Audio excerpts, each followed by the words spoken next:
Coucou! Alors, on commence ce deuxième épisode avec quelque chose d'un peu ambitieux. On va parler de la démocratie, ce mot qu'on entend tout le temps et dont on a tendance à oublier un peu le sens, surtout en ce moment. Pour commencer, on ne parle pas de la démocratie, mais des démocraties.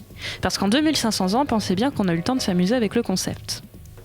L'histoire commence, vous vous en souvenez peut-être, c'est des souvenirs du collège, à Athènes. On connaît surtout celle du 4e siècle avant Jésus-Christ, et le moins qu'on puisse dire, c'est qu'elle ressemblait pas vraiment à nos démocraties actuelles. Démos pour le peuple, Kratos pour autorité, la démocratie c'est le pouvoir du peuple.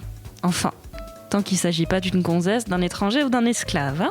Il ne s'agirait pas d'associer les lions avec les cafards. Bon, je vous passe le détail des institutions grecques, si ça vous intéressait, vous auriez pris l'option grec ancien au lycée. Bon, tant pis. On va plutôt se concentrer sur ces principes si différents de nos démocraties actuelles. Dans l'Assemblée du peuple, l'Ecclésia se réunissait jusqu'à 6000 personnes qui pouvaient s'exprimer librement et voter à main levée. Ouais, 6000 personnes. Pas de députés comme chez nous, on parle de démocratie directe. On pouvait effectivement recevoir une indemnité financière qui nous incitait à faire le déplacement jusqu'à l'Ecclésia et à délaisser ses champs ou son travail. Les principales fonctions publiques sont attribuées au tirage au sort, parmi les volontaires, à l'exception des commandements militaires. Du coup, c'est pas vraiment le cliché qu'on en a du tirage au sort, où n'importe qui, y compris Kevin, 8 ans, et élève en CM2, pouvait être tiré au sort. Non. Le fait de choisir les volontaires, déjà, ça participe à un certain tri. En plus, on ne pouvait pas être 2 fois de suite au même poste, sinon c'était triché. On appelle ça la rotation des charges. Ce qui veut dire que le gouvernant devenait gouverné tôt ou tard. C'est là l'astuce. Ça l'incitait à pas trop merder de peur de payer cher ensuite. Alors une fois tirés au sort, en plus, les magistrats n'étaient pas en roue libre, mais surveillés au quotidien par l'Assemblée. Ils exécutaient ces directives sous peine d'être envoyés face à un tribunal. J'ai même une petite anecdote.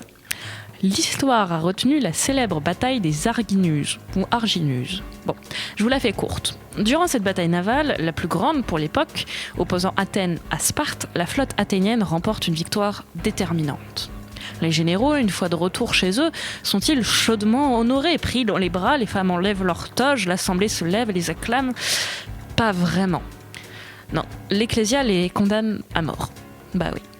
Faut dire qu'en pleine tempête, ils ont négligé d'offrir une sépulture aux soldats morts au combat. Un impératif religieux. Alors oui, ils avaient d'autres choses à faire, mais ils l'ont pas fait, c'est pas bien. Alors elle les condamne à mort. Sauf que l'Ecclésia, l'Assemblée donc, elle se dit qu'elle a peut-être un peu merdé sur ce coup. Elle va regretter son geste. Sauf que, comme à Athènes comme aujourd'hui, on ressuscite toujours pas les morts, elle va condamner à mort ceux qui avaient demandé condamner à mort les généraux. Ah tu m'étonnes qu'à la fin les Romains avaient qu'à se baisser pour cueillir du grec. Donc on a cru que le tirage au sort permettait une sélection divine et que c'est pour ça que les Grecs l'aimaient bien. Pas vraiment. C'est plutôt qu'on considère alors la politique comme une tâche noble, mais qui ne nécessite pas d'expertise particulière. Tous les citoyens, grâce au tirage au sort, ont une chance égale d'exercer le commandement à condition d'en accepter les nombreuses responsabilités. Alors pourquoi vote-t-on aujourd'hui ? Dans notre cas, on ne parle pas de démocratie directe, on parle de démocratie représentative. C'est comme ça qu'on appelle donc nos versions modernes de la démocratie. Et autant dire que les Grecs n'auraient pas été franchement d'accord avec ça.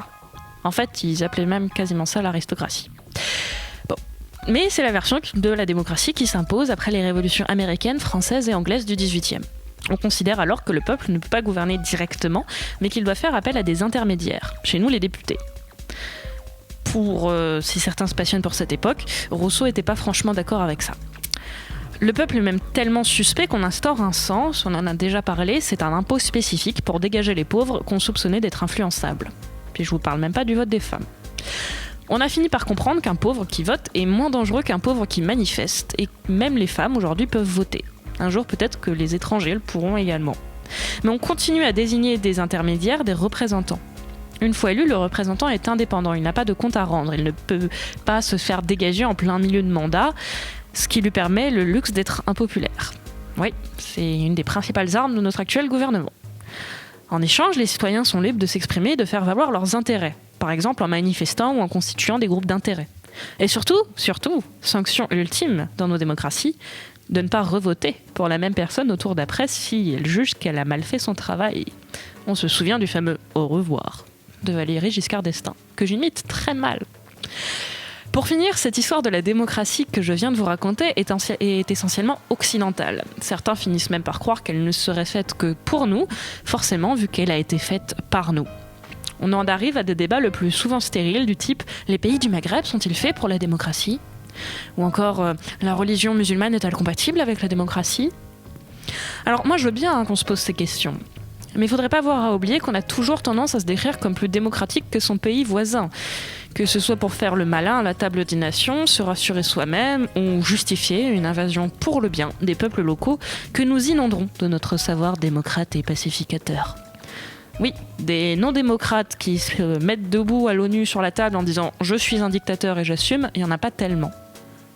C'est pas tout le monde qui a peur de la contradiction. Allez, j'espère que ça vous a intéressé. C'était une petite introduction à la démocratie. La prochaine fois, on parlera de pourquoi est-ce qu'on a parfois l'impression que nos politiciens, c'est tous les mêmes. On verra si c'est justifié ou pas. Encore une fois, n'hésitez pas à dialoguer entre vous, à compléter, parce que en 5 minutes, présenter la démocratie complètement, c'est pas faisable. Donc vous avez sans doute vous-même, dans vos cours ou par vos connaissances personnelles, plein de choses à rajouter. Et ben allons-y. Partageons et inondons le monde de partage en sciences politiques, ce sera beau. Salut.